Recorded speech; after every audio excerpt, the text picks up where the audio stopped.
문재인의 의도는 그런 게 아니었겠지만 회고록 논란이 일파만파 확산 중입니다.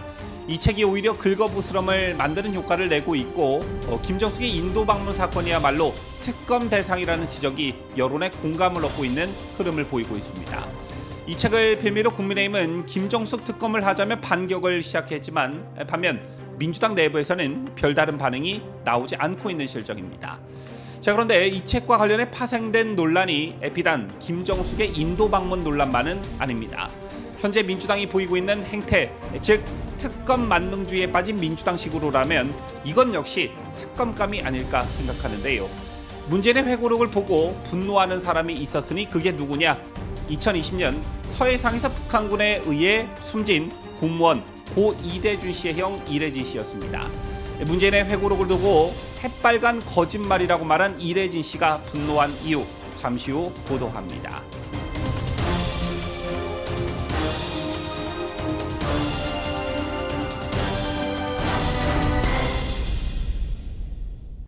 시청자 여러분 안녕하십니까? 뉴스데일리 베스트 민앵커입니다. 지난 총선에서 완패한 국민의힘은 낙동강 벨트만은 탈환했습니다. 국민의힘은 총 34석이 걸린 부산 경남에서 30석을 얻었고 특히 부산은 전체 18석 중 17석을 차지했지요. 총선이 끝나고 여러 가지 분석이 나왔지만 국민의힘이 총선 완패 속에서도 PK에서 선전할 수 있었던 이유 중 하나가 다름 아닌 문재인이라는 분석도 있었습니다. 경남 양산 평산마을에 거주하는 문재인이 파란 점퍼를 입고 나와서 70평생 이렇게 못하는 정부는 처음 본다. 야당들이 좋은 성적을 거둬서 이 정부가 정신을 차리도록 해줘야 한다라며 PK 지역 민주당 후보들을 공개 지원한 것이 오히려 역풍을 불러일으켰다는 것이고 이러한 문재인의 선거 지원 활동이 PK 지역 샤이보스층 결집을 자극했다는 것입니다. 그리고 최근 문재인의 회고록과 관련해서도 다시 한번 결과적으로 여권에 도우미 역할을 하고 있다는 분석이 제기되고 있는데요. 왜냐하면 문재인의 회고록이 김정숙 특검론을 불러냈기 때문입니다.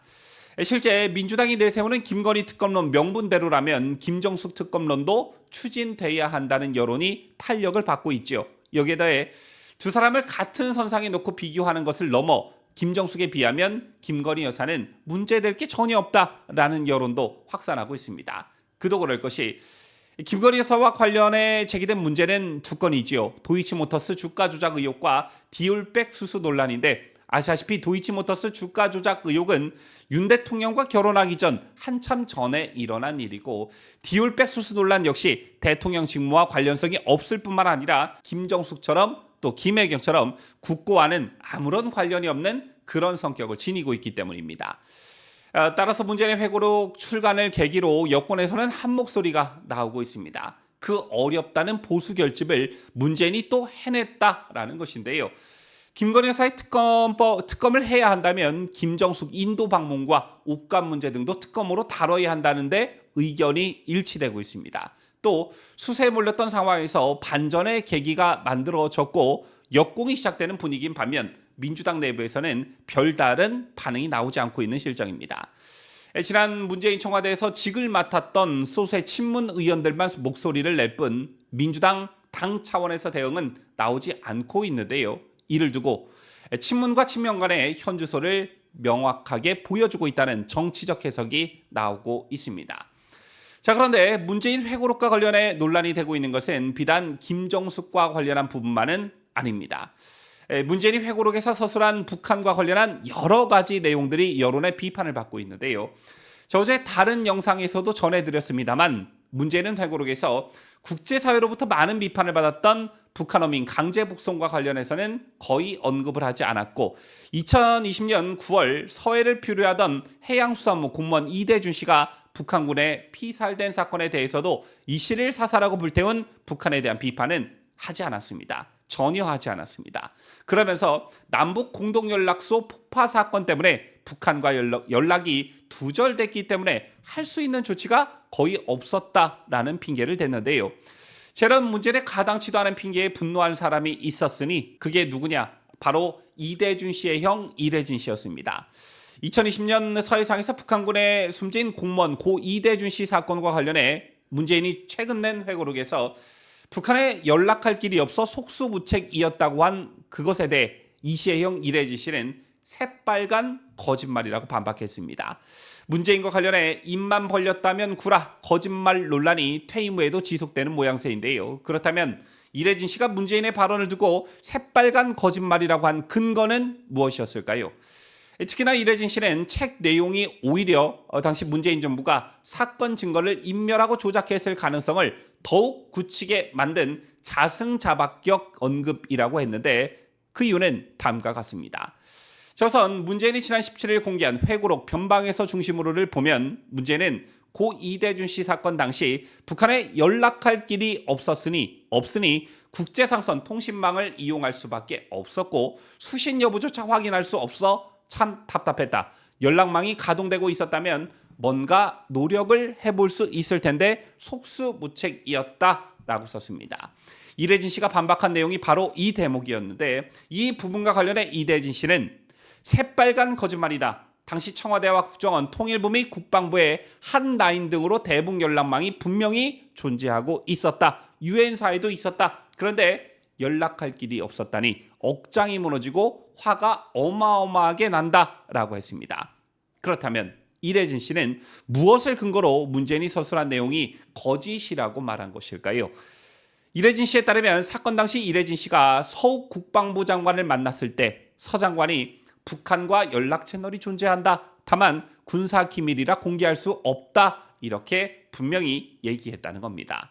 또 이래진 씨가 이인영 통일부 장관을 만나서 북한에 들어가 당국자들을 만나 사실관계를 확인할 수 있게 해달라 이렇게 요구하자 당시 이인영 통일부 장관은 북한에 연락을 계속 취하고 있는데 수십 번 연락하면 딱 한 번 응답한다라고 말했다는 겁니다.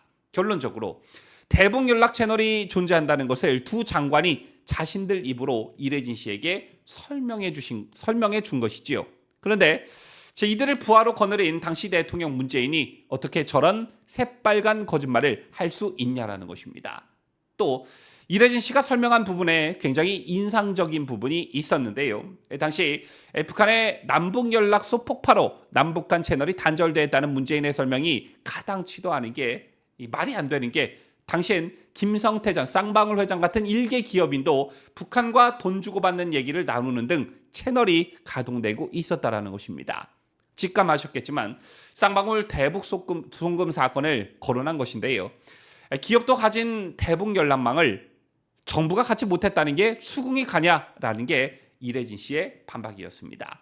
따라서 군과 국정원 등에 적어도 4-5개 채널이 존재했고 말도 안 되는 회고록의 주장을 접하면서 문정부가 증거인멸 등을 통해 사건을 조작했을 가능성을 더욱 확신하게 됐다는 것이 이래진 씨의 말이었습니다. 아시다시피 정권이 바뀌고 이 문제를 다시 들여다보니까 당시 문정부는 사건 관련 군통신 자료 등을 삭제하는 등 은폐와 조작에 전력을 기울인 정황이 만천하에 다 드러났습니다. 감사원도 문재인 정부가 서해 공무원 월북을 시도한 양 꾸미기 위해 첩보를 조작한 것으로 파악했죠. 따라서 자신들의 죄를 덮기 위해 사건을 조작했으니 그럴듯한 변명을 내놔야 하는데 그게 현실적으로 쉽지 않기 때문에 그냥 북측과 연락할 길이 없었다는 너무나 손쉽게 반박이 가능한 변명으로 넘어가려 한다는 게 이래진 씨의 판단인 것입니다. 결국 문정부가 사건을 조작했다는 의심을 더욱 굳히게 만든 자승자박으로밖에 안 보인다는 것인데요. 잘 알려졌다시피 고 이대준 씨는 2020년 9월 서해 북측 영해에서 표류하다가 북한군에 사살된 뒤에 시신마저 소각당했습니다. 이와 관련해 감사원은 지난해 12월 문정부의 당시 대응이 위법하고 부당했다 이렇게 결론 내린 바 있는데요.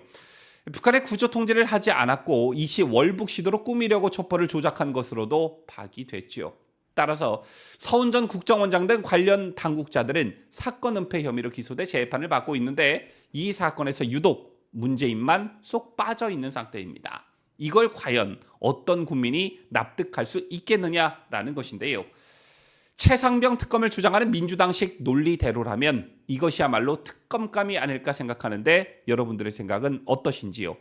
지금까지 저는 자유대한민국을 수호하는 뉴스데일리 베스트 민 앵커였습니다.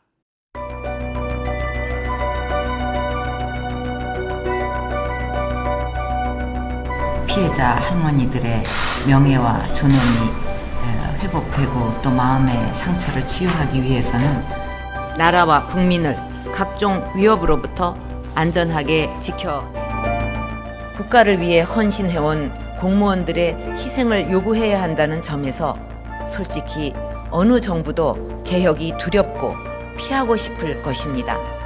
그러나 매년 막대한 국민 세금이 투입되어야 하는 상황을 그대로 방치할 수는 없습니다.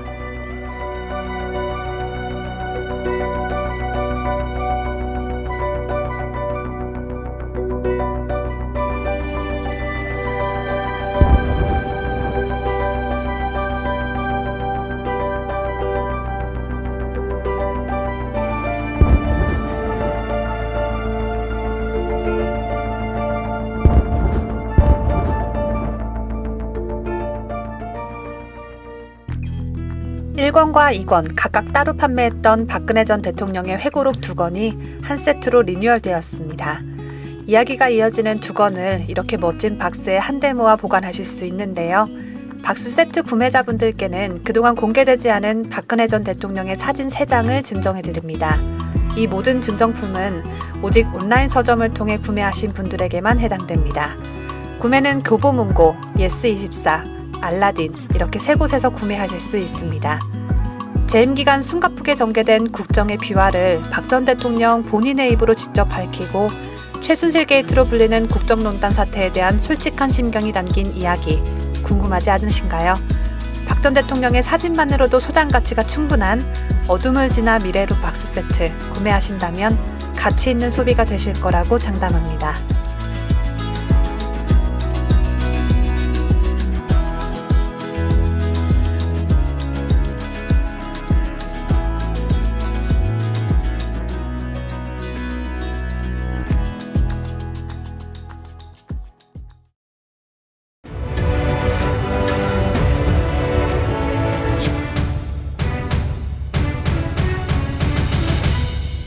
함께해요.